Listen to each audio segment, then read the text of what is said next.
Over the weekend, two-term Newton mayor and Iraq War veteran Setti officially declared his candidacy after months of speculation. He's the third Democrat to enter the race, behind former Patrick administration official Jay Gonzalez and former Lieutenant Governor candidate Bob Massey. You may remember back in 2011, Warren briefly challenged Scott Brown for a seat in the U.S. Senate before he ultimately endorsed eventual winner Elizabeth Warren.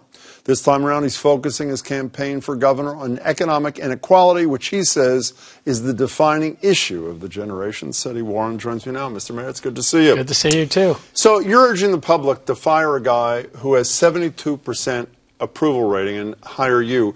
What do you know about Charlie Baker that they apparently do not? Look, as I travel around the state of Massachusetts, I've been to every region. Here's what I'm hearing.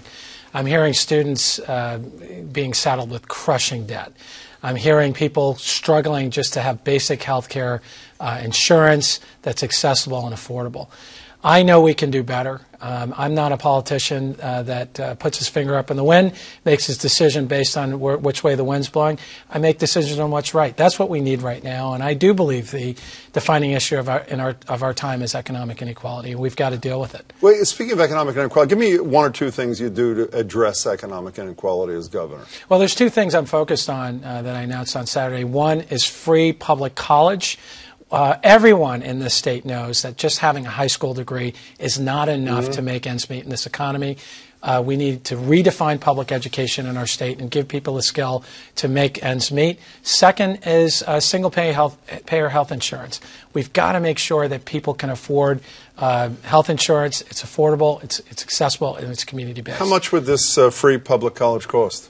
Look, we know right now, we're going to get to that, we know right now we've got to raise new revenue if we're going to pay for something like this. And we also know we have to look at our expenditures and redirect those expenditures to make sure they're outcomes for people. Right, but how much would it cost? How much would the revenue We're going to get to that. The real question is, what kind of Commonwealth do we want to be? What is the cost of not doing this of our people and our residents?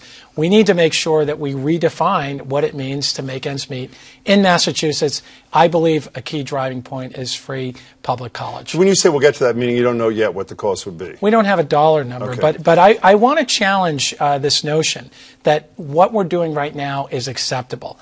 When we have people falling behind, not having the skill set to, again, make ends meet in this economy, that's unacceptable. It's morally wrong, and it's bad economics. You mentioned income inequality, and again, saying the governor has failed on a variety of fronts. My recollection is the first thing Charlie Baker endorsed as governor was a doubling of the Earned Income Tax Credit, which is a targeted refundable tax credit available to low-income working families, most with kids.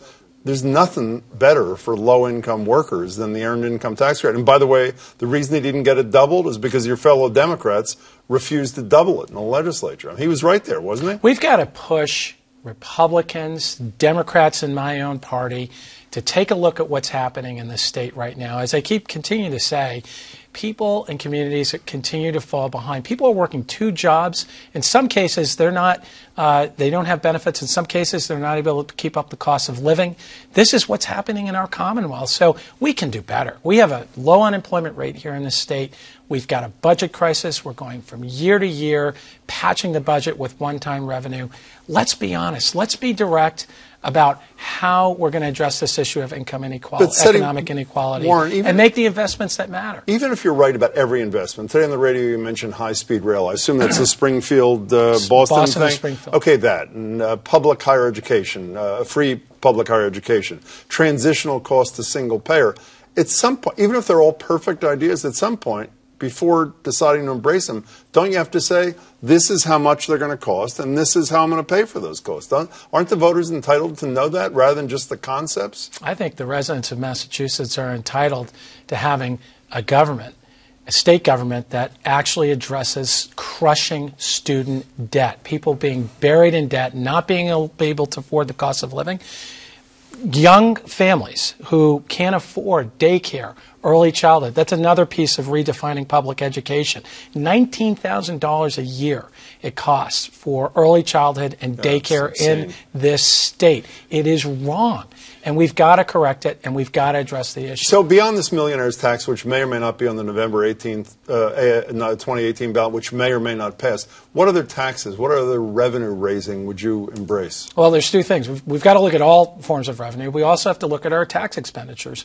We've got to look at where we're giving away tax revenue to special interests. Like which ones would be at the top of your list? There's $12 billion worth of tax exemptions. Right, but which ones of those would you eliminate? We're going to look at every single one over the next 18 months, and my measure is going to be, are they delivering outcomes for people and moving the needle on economic inequality in this state?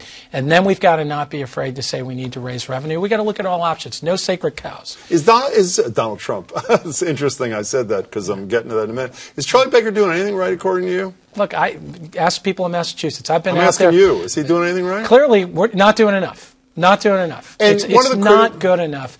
Beacon Hill is not listening to what's happening to people Democrats out there. And the Republican government. And I have to say, there's some great legislators up there that agree with everything I'm saying, but there's some other legislators that are in my own party that are not looking at the questions I'm looking at, which is what we're spending money on, having the courage to say we need revenue. Republicans, like the governor, don't want to take the heat for all the cuts that they're making. You know, last thing is that you're the two other guys, Gonzalez and Massey, are running, have been very critical of how Charlie Baker has responded and not responded to Donald Trump. Do you think he's been strong enough in his response? Or are you amongst those who think if he doesn't go to rallies, then he's letting the people down? Here's what I think. Every single time Donald Trump cuts benefits for people like health care, puts in place policies that somehow federalize our police, anti-Muslim rhetoric and policies, we've got to push back. Baker's pushed back on all those, hasn't he? At the same time, we also need... There was 7,000 people that voted for Donald Trump in the city of Newton. There are 93 cities and towns that went for Trump in the state of Massachusetts. We have to reach out to those people because not everyone that voted for him for those reasons. We're not going to address the economic inequality if we don't work together. Setti Warren, good luck. Thank you. Good to see you. Good to see you, a lot too. in the coming Thank months. you. Look forward to it. Setti Warren.